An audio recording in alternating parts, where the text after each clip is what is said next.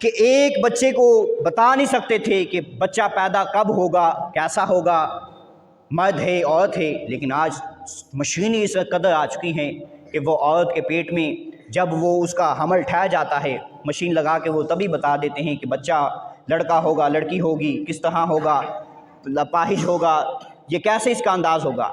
یہ وہ چیزیں تھیں کہ جو پہلے تصور میں محال تھی، انسان سوچ بھی نہیں سکتا تھا، یقین ہی نہیں تھا، لیکن آج سائنس ان کو مان رہی ہے، تمام لوگ مان رہے ہیں۔ اسی طرح اللہ تعالیٰ نے واقعہ معراج کو ایک نشانی کے طور پر اس کائنات کے سامنے رکھا۔ ایک آیت جو میں آپ کے سامنے پیش کرنا چاہتا ہوں وہ سورۃ انشقاق 30ویں پارے کی آیت نمبر ہے۔ اللہ تعالیٰ نے بڑی وضاحت کے ساتھ یہ بتانا چاہتا ہوں کہ قرآن نے جو چیزیں پہلے بیان کی تھی آج سے 1400 صدیاں پہلے، وہ آج سچ ثابت ہو رہی ہیں، وہ آج سچ ثابت ہو رہی ہیں۔ جو پہلے کوئی نہیں مانتا تھا اللہ کے اس کلام کو، آج وہ ساری دنیا مان رہی ہے۔ اللہ تعالیٰ فرماتا ہے کَبُنَّ طَبَقًا عَن طَبَقٍ فَمَا لَهُمْ لَا يُؤْمِنُونَ۔ اللہ تعالیٰ فرماتا ہے ایک وقت آئے گا کہ کچھ لوگ ایک جہان سے دوسرے جہان کی طرف سفر کریں گے، فَمَا لَهُمْ لَا يُؤْمِنُونَ، حالانکہ وہ ایمان والے نہیں ہوں گے۔ اب اس آیت میں کتنی صداقت تھی، اس وقت کسی کو سمجھ آیا نہ آیا، لیکن آج اس آیت کو تمام سمجھ رہے ہیں۔ وہ کیسے کہ 1969 کے اندر امریکہ کی ایک کمپنی ناسا جو کائنات کا وزٹ کرتی ہے، اس نے یہ کہا کہ دیکھیں تو صحیح کہ کائنات میں باہر کیا ہے۔ انہوں نے بھی ایک میزائل راکٹ لانچر تیار کیا، لوگوں کو تیار کیا، سائنسدان بیٹھے، 3 لوگ اس میں بیٹھے اور بیٹھ کے انہوں نے اپنا سفر کا آغاز کیا اور وہ چاند پہ پہنچ گئے۔ اب دنیا سے چاند پہ پہنچے۔ پہلے میں نے کہا کہ یہ تصور ہی محال تھا کہ انسان اڑ بھی سکتا ہے، لیکن اللہ نے اس واقعے کو سچ کر کے دکھا۔ لا ترکبن طبقا عن طبق، اللہ فرماتا ہے ایک وقت آئے گا کہ کچھ لوگ طبقنا جمع کا صیغہ ہے، جمع کا اطلاق 3 سے ہوتا ہے، اور وہ بھی 3 ہی لوگ تھے۔ اللہ فرماتا ہے 3 لوگ زمین سے ایک طبق سے دوسرے طبق کی طرف سفر کریں گے، فما لہم لا یؤمنون، اللہ یہ بھی کرتا ہے وہ ایمان والے نہیں ہوں گے، وہ کافر تھے، ایمان لے کے نہیں آئے تھے۔ تو یہی چیز اللہ تعالیٰ واقعہ معراج کے بارے میں ہمیں بتانا چاہتا ہے۔ دیکھو لوگو، میں نے اپنے نبی کو کم عرصے میں مکے سے بیت المقدس تک، پھر بیت المقدس سے آسمانوں تک جو سیر کروائی ہے۔ اگرچہ اس وقت یہودی یہ بھی کہہ رہے تھے کہ یہ ناممکن ہے، ہم نہیں مانتے اس بات کو، ہو ہی نہیں سکتا کہ ایک شخص اتنے کم عرصے میں کیسے زمین سے آسمانوں کی بلندیوں پہ جا سکتا ہے اور کیسے وہ معراج ہو سکتی ہے۔ لیکن قربان جاؤں اللہ کی اس کلام پر، اور قربان جاؤں محبوب کی اس ذات پر کہ اللہ نے جو کچھ بیان کیا تھا آج بالکل ویسا ہی سچ ثابت ہو رہا ہے۔ یہ معجزہ ہے قرآن اللہ کی طرف سے، اور یہ وہ وقت تھی کہ جس کو آج پوری دنیا اس بات کو تسلیم کر چکی ہے۔ پہلے یہ تھا کہ مکے اور مدینے کے وہ لوگ جو کہتے تھے کہ معراج ہو ہی نہیں سکتی، ایک انسان کیسے اڑ سکتا ہے، جا ہی نہیں سکتا، آسمانوں پہ سفر ہو ہی نہیں سکتا کم عرصے میں۔ لیکن آج الحمدللہ وہ سائنس جو یہ کہتی تھی وہ بھی اس قرآن کے سامنے گھٹنے ٹیک چکی ہے اور ماننے پر مجبور ہو چکی ہے کہ کائنات میں اگر کوئی شخص راتوں رات مکے سے بیت المقدس اور بیت المقدس سے عرش العلیٰ تک جا سکتا ہے تو وہ محمد مصطفیٰ کی ذات ہے۔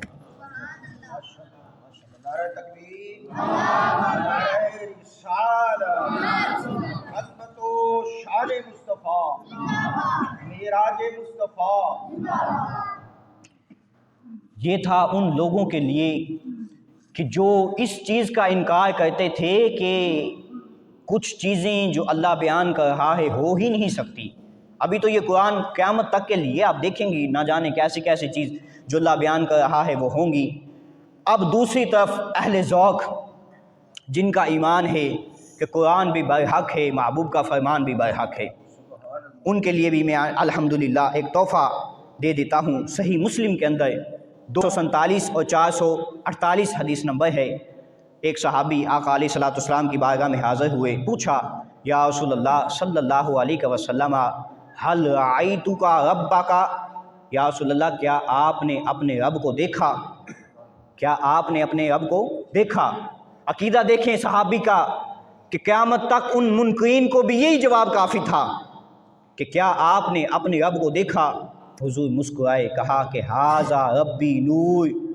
میں نے جو پہلے ایک آیت بیان کی تھی، اللہ نور السماوات والارض، اللہ کی ذات نور ہے، اس کا نور زمینوں میں بھی ہے، آسمانوں میں بھی ہے۔ محبوب فرماتے ہیں اللہ کی ذات تو نور ہے، میں نے اپنے رب کے نور و جمال کو دیکھا ہے۔ اور یہ وہ جمال تھا محبوب علیہ السلام نے جو دیکھا تھا۔ حضور فرماتے ہیں جب میں نے اپنے رب کو دیکھا، میرے دل میں یہ وہ کپاہٹ ہوئی، مجھے گھبراہٹ محسوس ہوئی، مجھے پسینہ آ گیا کہ اتنا حسن و جمال رب کا کہ کسی آنکھ نے دیکھا ہی نہیں۔ فرماتے ہیں جب ایسا ہوا، اللہ نے اپنا دست قدرت، دست رحمت میری پشت پہ رکھا۔ با خدا جو اللہ کا وہ دست رحمت میری پشت پہ آیا تھا، اس کی ٹھنڈک مجھے اپنے سینے میں محسوس ہو رہی تھی۔ تو یہ واقعہ معراج کا ایک پس منظر تھا جو سائنسی اعتبار سے میں نے آپ کے سامنے پیش کیا ہے۔ خالق کائنات جل جلالہ سے دعا ہے اللہ تعالی ہمیں قرآن کو، حدیث کو، آقا علیہ الصلوۃ والسلام کو اور اس فلسفے کو سمجھنے کی توفیق عطا فرمائے۔ وآخر دعوانا